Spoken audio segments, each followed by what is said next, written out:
미국의 어느 초등학교에서 학교에 화재가 발생이 되었습니다. 그래서 이제 막 소방서에서도 이렇게 오게 되고 하는데 어떤 한 선생님이 그 아이들을 구하시려고 자기는 이렇게 대피하지 않으시고 아이를 이렇게 열심히 이렇게 반인 아이들을 한 명씩 이렇게 구해내셨습니다. 4명의 아이를 구해내시고 이제 마지막 한 아이를 이렇게 찾으셔가지고 막 열심히 찾으려고 하셨는데 소방대원이 이제 선생님 위험하신데 이제 그만 대피하시라고, 그러니까 선생님께서 저는 괜찮아요. 우리 아이를 찾아야 돼요. 이제 그렇게 하시다가 그 5번째 아이를 이제 구조를 하셨는데 그 선생님께서는 그만 돌아가시게 되었다고 합니다.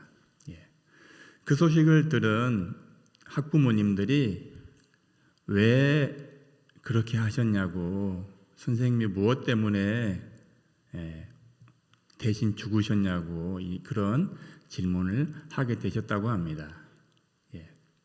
우리는 누군가가 이렇게 다른 사람을 위해서 희생하고 목숨을 바친 이야기를 듣게 되면은 마음속에서 이렇게 감동을 받게 되고 그런 생각들을 가지게 됩니다. 그런데 오늘 우리는 이 미셀 선생님의 이야기보다 더 중요한 이야기를 우리가 보게 됩니다. 그것은 하나님께서 우리를 사랑하시고 우리를 구원하시는 그리스도 메시아를 보내주신 내용에 대한 것입니다. 우리가 함께 읽으신 이사야 53장에서는 너무나도 깊은 고백으로 시작을 하고 있습니다. 1절에 보면 우리가 전한 것을 누가 믿었느냐. 하나님께서 인간들을 구원하기 위한 하나님의 계획들을 가지고 말씀을 전해주셨는데 사람들이 이해하지 못하고 믿음으로 받아들여지 않았다는 것을 말씀하는 것입니다. 사람들은 메시아를 기대했는데 정작 그리스도라 하는 칭하는 예수님이 세상에 오셨는데 사람들은 이제 자신들이 기대했던 것과는 전혀 다른 모습이었습니다. 고운 모양도 없고 풍채도 없고 볼품이 없는 분이셨고 성경에 보면 예수님이 이제 너가 나이가 50도 안 됐는데 뭐 아브라함을 보았다 아니냐 그런 말씀까지 들을 정도면은 30대인 예수님이 얼마나 이렇게 고생을 많이 하셨으면은 나이가 이렇게 40대 50대 같이 보였겠는가 그런 걸 볼 때 볼품 없는 그런 모습으로 오신 것도 보게 됩니다. 그래서 멸시를 받아서 사람들에게 버림을 받았고 또 강고를 많이 겪고 질고를 아는 자라고 이사야 선지자는 얘기를 하고 있습니다. 우리가 생각하는 메시아의 모습이 아니었습니다. 오히려 고난받고 사람들 보기에 이렇게 볼품없고 패배한 것처럼 보였습니다. 그런데 이 예수님의 모습의 고난의 중심에는 놀라운 반전이 숨어 있습니다. 그것은 뭐냐면은 그분이 당한 고통이 그분 때문인 것이 아니라 바로 우리의 허물 때문이라고 하는 것입니다. 우리가 저질렀던 죄와 우리의 잘못된 것들로 인해서 그분이 찔리고 고통을 받으시고 상하셨다고 말씀하고 있습니다. 메시아이신 예수 그리스도의 고통은 우리를 대신한 고통이었습니다. 미셸 선생님이 아이들을 구하기 위해서 대신 희생하신 것처럼 그리스도께서는 우리를 대신해서 고난을 받으셨고 우리를 대신해서 희생하신 것입니다. 이사야 53장과 또 히브리서 9장의 배경들을 한번 잠깐 보면은 이사야 53장에서는 고난받는 종을 통해서 장차 오실 이제 그리스도 메시아에 대한 것들을 이렇게 보여주는 내용을 담고 있습니다. 이사야 53장 그 시기에 이스라엘 백성들은 바벨론 포로라고 하는 큰 절망과 고통 속에 살고 있었습니다. 그래서 이스라엘 백성들이 자신들이 고난을 통해서 무엇을 깨달아야 되는가를 고민하던 때 하나님께서 이사야를 통해서 참된 구원이 오게 되는데 그것은 어떤 외적인 정치적인 해방이 아니라 메시아를 통해서 죄를 사함받고 영적인 해방을 통해서 이루어진다. 그것을 말씀하시면서 고난 받는 종, 또 메시아께서 오실 것을 말씀하셨습니다. 53장 4절에 보면은 그는 실로 우리의 질고를 지고 우리의 슬픔을 당하였거늘, 여기서는 죄로 인해서 비롯되는 모든 총체적인 고통을 말씀하고 있고 영적 정신적인 아픔까지도 당하셨다는 것을 말씀하고 있습니다. 그리고 짐을 지셨다는 것은 다른 사람을 위해서 대신 짊어졌다는 의미를 가지고 있습니다. 그래서 예수님께서는 우리의 고통을 공감만 하신 것이 아니라 우리가 짊어져야 될 짐을 실제로 짊어졌었다는 것을 말씀을 보여주고 있습니다. 그리고 5절에 보면은 그가 찔림을 우리 허물이라 말씀하고 있는데, 찔리셨다는 것은 창에 찔린 것처럼 깊은 상처를 의미하고 있습니다. 그리고 허물은 하나님께 우리가 반역한 것을 가르치고 있습니다. 그래서 십자가에서 예수님이 받으신 고통은 하나님 앞에서 우리가 반역에 대해서 하나님의 심판을 받은 것을 말씀하고 있습니다. 그래서 5절에 보면은 그가 징계를 받음으로 우리가 평안을 누리리가 말씀하고 있는데, 죄로 인해서 우리가 형벌을 받지만은 그러니까 우리가 그리스도께서 고난을 받고 형벌 받으심 통해서 하나님과의 온전한 관계들이 회복된다는 것을 말씀하고 있습니다. 그래서 그리스도의 고난은 우리를 하나님과 화목하게 하는 그런 대속의 근거가 되었다는 것을 말씀하고 있습니다.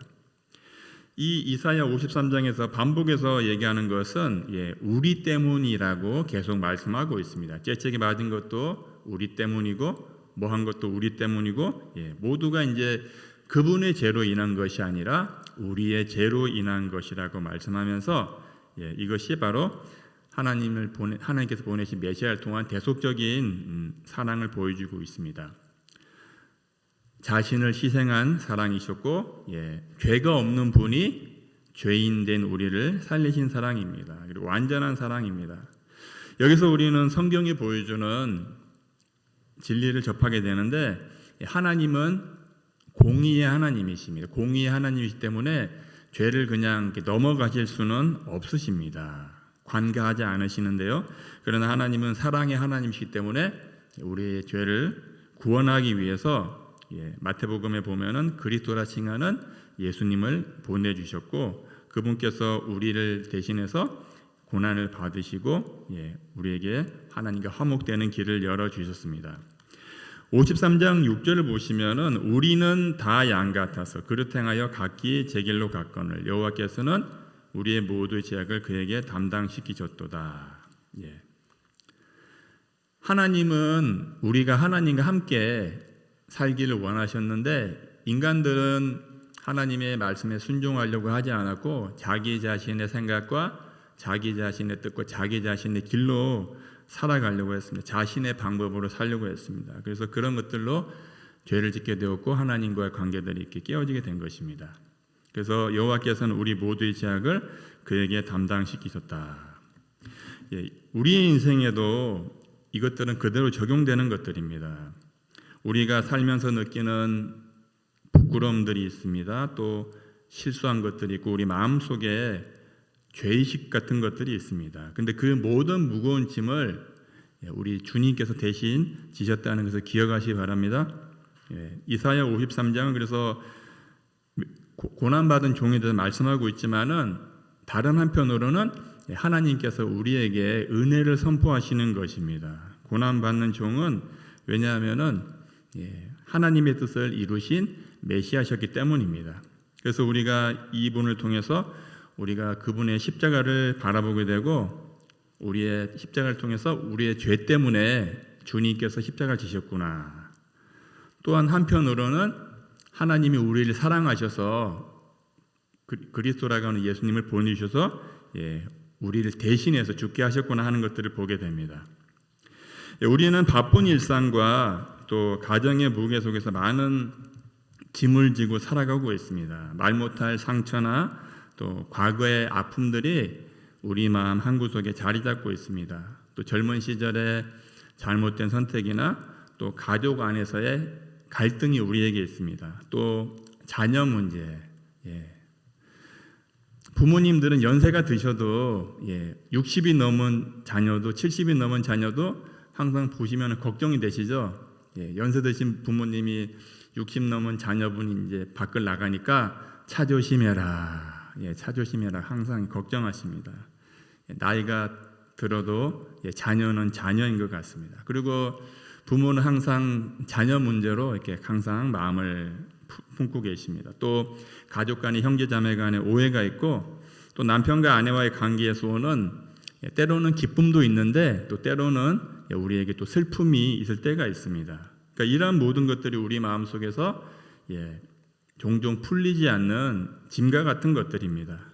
또 오늘 또 우리 여기 많은 어머님들 오셨는데 여성으로서 어머니로서 또 아내로서 또 딸로서 지난 우리의 시간들을 보면은 어떤 때는 참 내가 이렇게 열심히 살았구나 하는 생각이 들 때도 있는데 또 어떤 때는 내가 좀 잘못 산 게 아닌가 그런 마음에 생각이 들 때도 있습니다. 나는 충분히 잘 살아왔는가 이런 질문을 맞을 때가 있습니다. 신앙생활도 열심히 했는데 오래 했는데도 불구하고 어떤 때는 또 자기 자신의 모습을 볼 때 나는 충분히 잘하고 있어 그런 생각이 들 때도 있고 또 어떤 때는 그러지 못한 자신의 모습을 볼 때 내가 왜 이러는지 내가 왜 이렇지 또 스스로를 막 정죄하기도 하고 이제 그런 마음들이 우리에게 있을 때도 있습니다. 믿음 안에 서 있는 것 같은 때도 있고 또 어떤 때는 좀 예전 같지 않다 그런 생각들도 있는데 그러니까 이러한 내면의 고통은 단순하게 어떤 감정의 문제로 끝나는 것이 아니라 그것은 이제 우리의 마음속에서 죄책감이나 수치감으로 이어지게 됩니다. 어떤 때는 이제 마음속에서 이제 너는 자격이 없어. 하나님도 너를 이렇게 외면하실 거야. 이런 생각들을 이렇게 줄 때가 있습니다. 근데 그 생각은 누가 주는 걸까요? 하나님이 주시는 걸까요? 하나님이 주시는 것이 아니라 다른 동네에서 악한 영들이 우리에게 하나님은 너를 이렇게 좋게 생각하지 않아. 너의 모습을 봐라. 너가 이렇게 하고도 성도냐? 너가 이렇게 하고도 목사냐? 이렇게 하고도 직분자냐? 이렇게 할 때가 있어요. 근데 그런 것들은 하나님이 우리 준 생각이 아니잖아요. 하나님은 우리를 사랑하시고 우리를 살리려고 하는 아버지의 마음을 가지고 계신 분이십니다. 그래서 우리는 때로는 그런 마음 속에 이제 나를 이렇게 해치고 나를 무너뜨리려는 생각 때문에 혼자서 짐을 지고 갈 때가 있어요.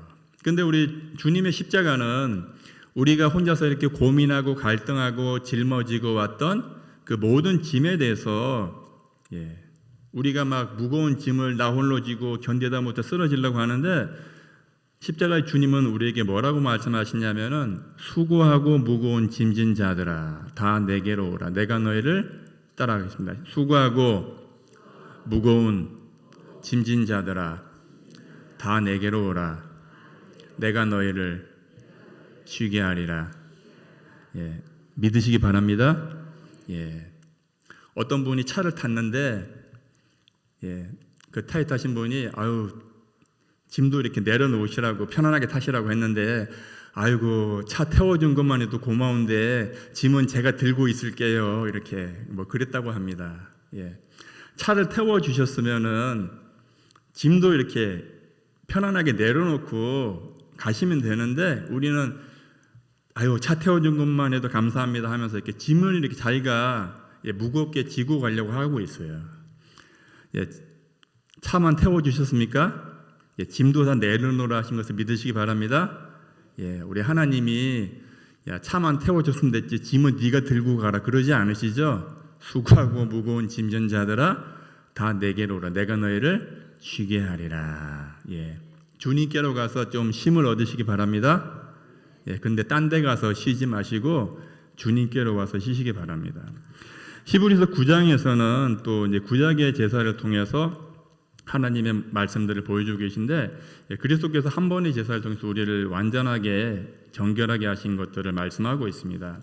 우리의 신앙은 잘 사는 것이 아니라 하나님의 은혜로 사는 것들입니다. 우리는 죄가 없는 삶을 사는 것이 아니라 죄 가운데 있지만은 하나님의 용서를 받은 사람들이라는 것을 기억하시기 바랍니다. 그렇기 때문에 우리가 믿음으로 살면서 때로는 넘어지고 죄짓고 하지만은 그래도 우리가 다시 회개하고 주님께로 나오고 하는 것들은 우리가 하나님의 은혜로 살아가고 있기 때문입니다. 우리가 하나님 앞에서 내놓을 만한 아무런 자격이 없지만은 그리스도의 십자가는 우리를 하나님 앞에 설 수 있는 자격자로 만들어 주셨습니다. 그렇기 때문에 우리 성도님들이 자신을 너무 이렇게 마음으로 정죄하지 마시기 바랍니다. 그리고 막 너무 부끄러움이나 과거의 수치 속에 또 계시지 마시기 바랍니다. 왜냐하면 우리는 하나님의 사랑을 받는 자녀이기 때문입니다. 예수님은 우리의 모든 과거를 아시고 우리의 모든 것들을 대신해서 징계를 받으셨습니다. 그래서 우리가 주님의 십자가를 그 사랑을 기억하시고 또 그 가운데서 자유함을 누리시기를 바랍니다. 히브리서 9장에서 그리스도의 죽음을 제사장적 관점에서 보여주시면서 말씀하고 있습니다. 그분은 하늘의 지성소에 자신의 피를 가지고 들어가신 대제사장으로서 오직 9장 12절에 보면은 오직 자기 피로 영원한 속죄를 이루사 단번에 성소에 들어가셨다 하고 계십니다. 한 번 죽으심으로 우리의 모든 죄를 완전하게 영원하게 해결하시고 죄값을 지불하셨다는 것입니다. 이것은 우리 성도님 한 사람 한 사람에게 직접적으로 해당된 것을 믿으시기 바랍니다. 어떻게 하나님이신 그리스도께서 인간의 몸을 입고 죄 없는 분이 죄인의 죄를 짊어지시고 또 고통받으셨는지 우리는 이해를 못해요. 이해를 못하니까 하나님 말씀대로 살지 못하고 그냥 자기 생각대로 가려고 할 때가 많습니다.